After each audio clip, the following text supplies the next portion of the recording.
Battery চালিত অটোরিকশার চলাচল বন্ধে হাইকোর্টের নির্দেশের প্রতিবাদে রাজধানীর বিভিন্ন পয়েন্টে বিক্ষোভ করেছেন অটোরিকশার চালকেরা। এ সময় সড়ক ও রেলপথ অবরোধ করেন তারা। 21 নভেম্বর সকাল থেকেই মোহাম্মদপুরের 3 রাস্তার মোড় অবরোধ করে বিক্ষোভ করেছে অটোরিকশার চালকেরা। বাধা সৃষ্টি করেন ব্যক্তিগত ও গণপরিবহন চলাচলে। ছোট ছোট মিছিল নিয়ে বিভিন্ন সড়ক প্রদক্ষিণ করে মোহাম্মদপুর বাস স্ট্যান্ড এলাকায় বিক্ষোভ করেন এই চালকেরা। এ সময় মোহাম্মদপুর এলাকায় সৃষ্টি হয় তীব্র যানজট।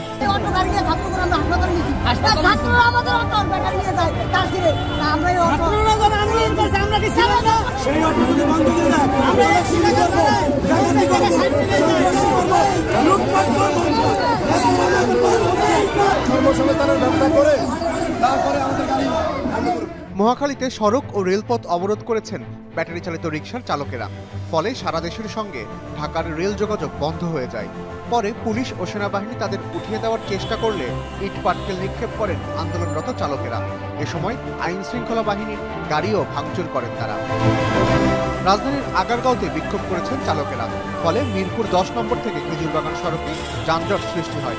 এখন আমাদের কথা হচ্ছে, এই গাড়িতে যদি আপনি অবৈধই করবেন তাহলে লক্ষ লক্ষ গাড়ি চায়না থেকে ইনপুট করালেন কেন? আমরা লোন নিয়ে কিস্তি নিয়ে বিভিন্ন জায়গা থেকে টাকা হাওলাত দিয়ে এই গাড়ি কিনছি।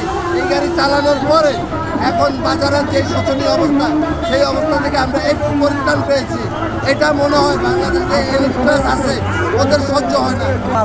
আমি একটা বন্ধু মানুষ, আমার প্রতিদিন 400-300 টাকার ওষুধ লাগে। এই গাড়ি যদি বন্ধ করে দেয়, আমার ওষুধ বন্ধ, আমার পেটে ভাত বন্ধ, আমার ছেলে মেয়ে না খেয়ে থাকবে, লেখাপড়া বন্ধ হয়ে যাবে। দুটো দিন আগে ভাত খেতে নেই, আবার কিস্তি কথা আমার মাপ দিব না, মাপ দেবো? হ্যাঁ মাপ দেবো। তুমি চুরি করে ডাকাতি করো, কিস্তি ঠিক মতন দাও। বেলা 12:15টার দিকে পুলিশ অটোরিকশা চালকদের উঠিয়ে দিলে যান চলাচল স্বাভাবিক হয়। 19 নভেম্বর ঢাকা মহানগর এলাকার সড়কে ব্যাটারি চালিত অটোরিকশার চলাচল 3 দিনের মধ্যে বন্ধ বা বিধিনিষেধ আরোপ করতে নির্দেশ দিয়েছেন হাইকোর্ট।